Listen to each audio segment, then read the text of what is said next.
जन्म अॼु 550 साल तिलवंडी में जायो। माता जो नालो तिरुपता ऐं पिता जो नालो कालूराय। कालूराय हो जेको कंहिं राजा वटि कमु कंदो मोदी खाने। हिकु दफ़े गुरु नानक खे ॾिनई मोदी खानो। गुरु नानक ग़रीबनि खे असां जॾहिं तव्हां जॾहिं ग़रीबनि खे ईअं ॾींदा विया त के हुनजा ॿिया विरोधी गुरु नानक जा विरोधी हुया तंहिं चवनि पिया बाबा कुझु हिसाब करे नथो गुरु नानक ईअं ई तो सभिनी खे ॾींदो वञे पियो। हिन जो कुझु कयो मोदी खाने जो स्टॉक ख़तमु थियो चेक कयो। राजा हुननि जे बहका में अची वियो गुरु नानक साहिब। राजा गुरु नानक साहिब जो मोदी खानो चेक कयईं अॻे खां पाण 50-100 किलो डबल ई निकितो। त राजा चई भई तव्हां कंहिंजे लाइ महापुरुष लाइ चयो था। गुरु नानक टिनी लोकनि जो मालिक सभिनी जी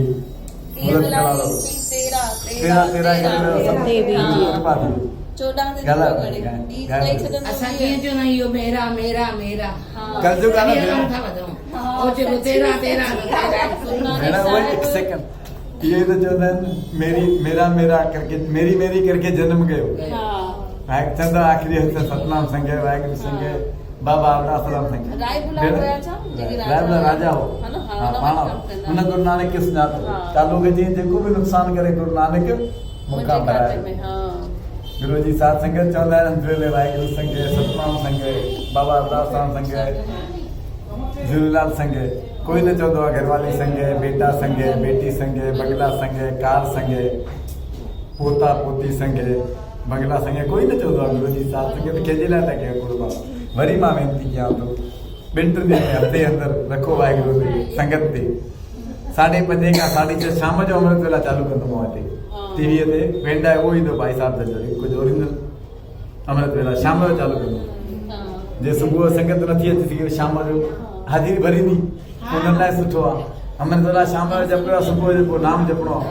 संगत जी अॻियां हूंदी कलाक न ॾेढ हलाईंदासीं 5:30 खां 7 या 5 खां 6:30 जीअं संगत जो टाइम थींदो तीअं कंदासीं। संगत वधाइण लाइ था कयूं। अम्मा जो हुकुम हो वाहिगुरु मांजना अम्मा जो हुकुम हो बाबा जो हुकुम हो भई संगत वधायो।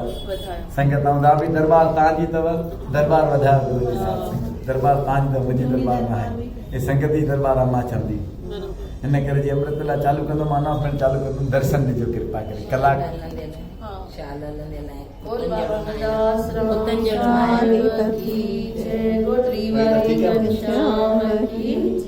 सभी मिली करे बाबा के 4 अरदास करूं। चवंदा जेके बाबा कयो माला माल कीअं माला माल कयो अथई असांखे सुठी सिहत ॾेई करे। असांजा पैसा डॉक्टरनि वटि हॉस्पिटलनि वटि नथा वञनि।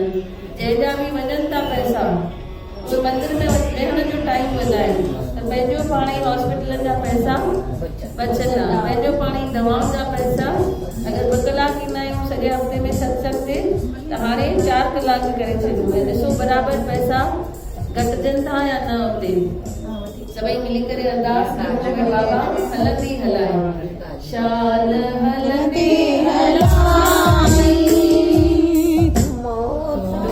हिम्मत दे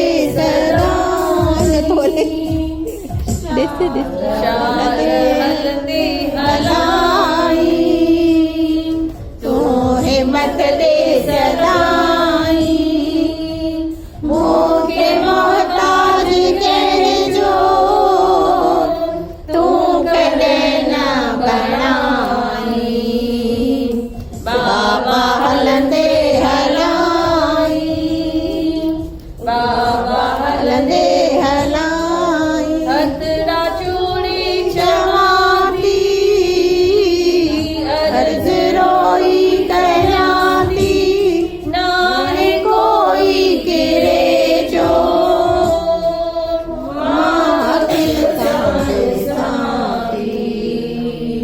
मां किन साड़ी हलंदे हलाई माण्हू मेरा ॾींहंनि था तीर दिल खे लॻनि था माण्हू मेरा ॾींहंनि था तीर दिल खे लॻनि था हाल हीरे ते बाबा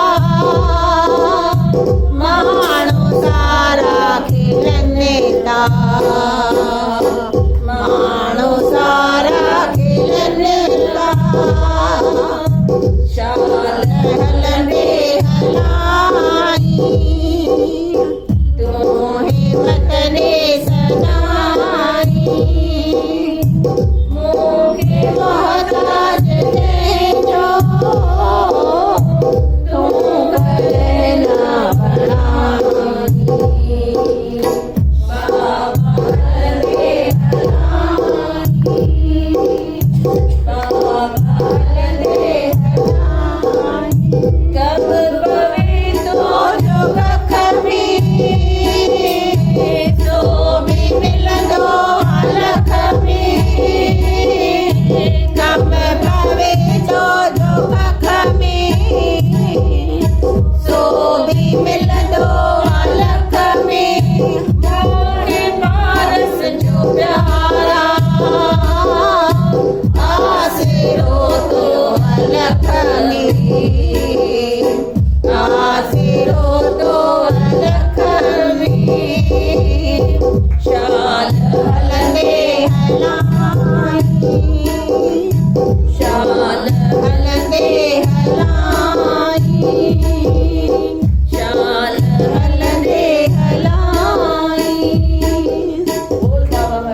जेके भी गुरुअ जी सेवा में लगन था उन्हनि जी पाण अची गुरु रक्षा करनि था, उन्हनि जी पाण अची गुरु पत रखनि था।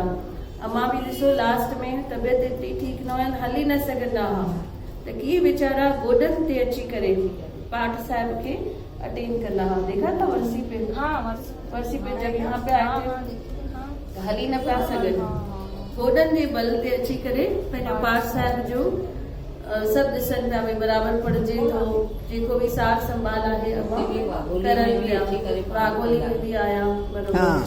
त गुरु नानक साहिब बि नंढड़े हूंदे खां ई उन्हनि खे इहो राज़ ख़बर पइजी वई भई दुनिया में कुझु न रखियो आहे, जेको साधना में मज़ो आहे उहो ॿियो कंहिंमें कान्हे। त 8-8 9-9 कलाक छा कंदा हुआ, अखियूं बंदि करे वेही रहंदा हुआ पंहिंजे मेडिटेशन तपस्या में। हिकु दफ़ो पिताजी चईंसि वञो इहे भैंस चाढ़े अचु, ये बैलों खड़ी वञे इहे चाढ़े अचु। विया हुते त ॿिए जे खेत में घुसी वयूं सभु भैंसूं ऐं छा कयूं त सॼो गाहु खाई छॾियऊं, सॼो अनाज जेको हुयो खाई छॾियऊं।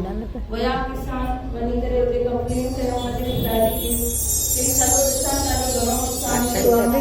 अचनि हुते त सभु खेत पहिरीं वांगुरु पिया हुया, हिकु पतो बि मिलियल न हुयो। वरी हिकु दफ़ो उस में सुम्ही पिया हुआ गुरु नानक साहिब, त उते नाग अची फण कढी करे बीठो भई गुरु नानक साहिब खे उस न लॻे। इहो जेको नज़ारो आहे इहो न राजा राय बुलार ॾिठो ऐं सम्झी वियो भई इहो कोई कामल पुरुष आहे, इहो कोई साधारण माण्हू न आहे जेको नाग मथां अची बीह रहियो आहे फण कढी करे।